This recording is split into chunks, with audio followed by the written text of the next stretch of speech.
कालूपुर नाम के गांव में काव्या नाम की लड़की रहा करती थी, जो कि बचपन से ही बहुत काली थी। उसके कालेपन के कारण कोई भी लड़का उसके साथ शादी करने को तैयार नहीं था। कोई मुझसे शादी नहीं करता, पता नहीं कब मेरी शादी होगी, या फिर मुझे पूरे जीवन भर बिना शादी किए ही रहना पड़ेगा।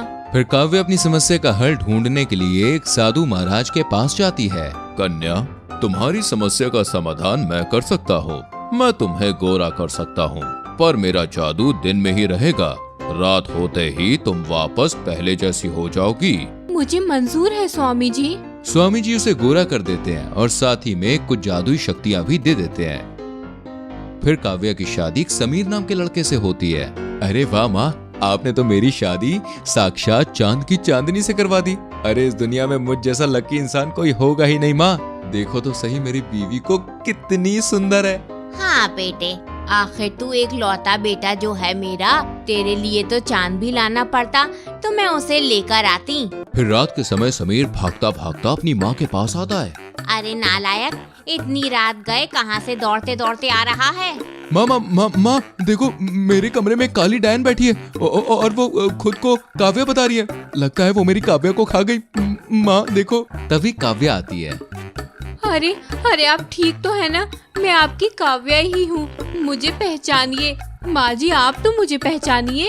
अरे हाँ बेटा, ये तो तेरी बीवी ही है। हाँ मैं सब समझ गई। वाह बहू, तू तो बड़ी मजाकिया है, बिल्कुल मेरी तरह। अरे माँ, आप हंस क्यों रही हो? अरे मेरे डरपोक बेटे, काव्या तेरे साथ मजाक कर रही थी। वो जरूर तुझे डराना चाहती थी। क्यों बहू, सही कहा ना? तभी तो अपने ऊपर ये काला रंग पोत लिया है। पर बहू, ऐसे किसी को डराना नहीं चाहिए। देख मेरा बेटा कितना डर गया था। चल अब जा और इस काले रंग को धो के आ जा। नहीं माँ जी, ये मेरा असली रंग ही है, ये ही मेरी सच्चाई है। तभी काव्या उन्हें सारी बात बता देती है।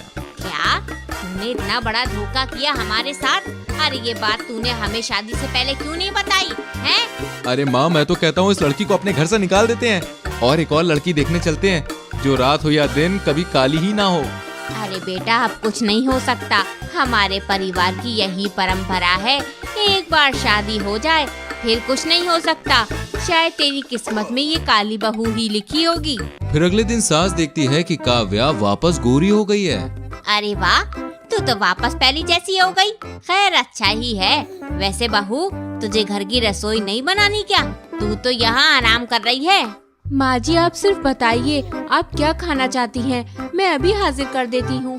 वो कैसे, जरा बता तो मुझे। तभी काव्या अपनी जादुई शक्ति से गर्मा गर्म खाना ले आती है।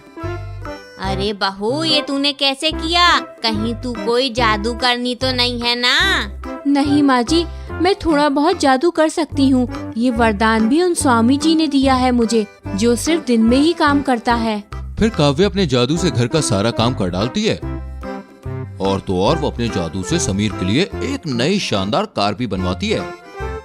अरे यार काव्या, तुम्हारी जैसी बीवी तो यार सबको मिलनी चाहिए। कितनी शानदार कार है। अरे तुम तो वर्ल्ड की सबसे बेस्ट जादुई बीवी हो। उसके बाद काव्या ऐसे ही अपने जादू से सबका काम चुटकियों में करती है। फिर एक दिन घर में काव्या की नंद रेखा आती है। अरे आओ आओ रेखा, मैं तुम्हारी भाभी हूँ काव्या। तभी रेखा मन ही मन कहती है, अरे भाभी को तो देखो कितनी गोरी है। काश कि मैं भी इतनी गोरी होती, फिर मेरी शादी किसी राजकुमार जैसे दिखने वाले लड़के से होती। फिर रात हो जाती है। अरे ये इतनी रात को किचन में कौन है? अभी जाके देखती हूँ। तभी रेखा काव्या को उसके असली रंग में देख लेती है। क्या भाभी, ये क्या हुआ आपको? आपको मैंने सुबह देखा था तो आप हीरोइन जैसी लग रही थी, और अभी आप एक कोयले की खान लग रही हो। आप अचानक से काली कैसे हो गई? वो रेखा, इस राज को राज ही रहने देना। असल में यही मेरी असलियत है। रुको मैं तुम्हें सब बताती हूँ। काव्या उसे सारी बात बताती है। ओ अच्छा भाभी, ये बात है। आप फिक्र मत करिए, मैं इस राज को राज ही रहने दूंगी। आप जाके चैन की नींद सो जाइए। फिर काव्या चली जाती है। मेरी भोली भाली भाभी, अब देखो मैं आपके इस राज को कैसे पूरी दुनिया के सामने लेकर आती हूँ। देखती जाइए आप। फिर अगले दिन। अरे बेटी रेखा, आज तेरी भाभी की मुंह दिखाई है तो सबको फोन करके बुला लेना।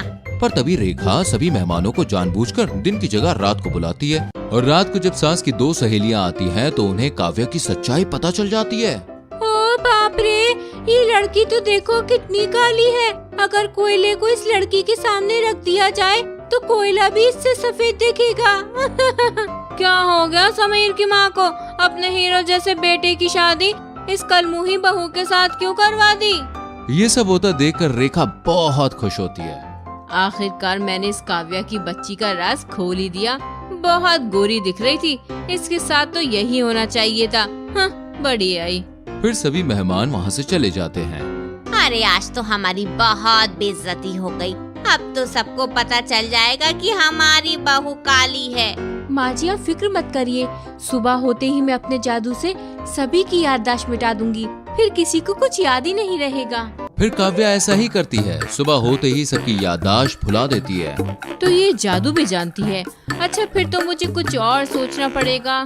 फिर जब काव्या अपने जादू से खाना बना रही होती है तब रेखा उसके खाने में ढेर सारी मिर्च डाल देती है। अब मजा आएगा भाभी। मैंने मेरे खाने को छोड़ सभी के खाने में ढेर सारी मिर्ची पाउडर मिला दिया है।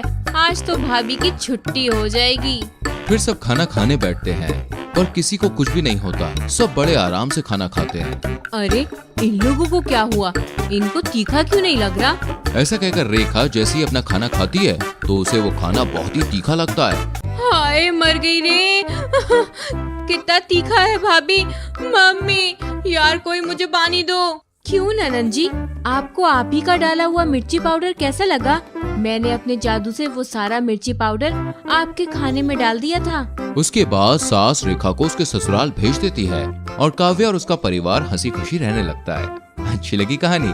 जल्दी से वीडियो को लाइक करें, शेयर करें और आने वाली कहानियों को देखने के लिए चैनल को सब्सक्राइब करके बेल आइकन प्रेस करें, जिससे आपसे कोई भी कहानी मिस ना हो। मिलते हैं अगली कहानी में, तब तक के लिए बाय बाय।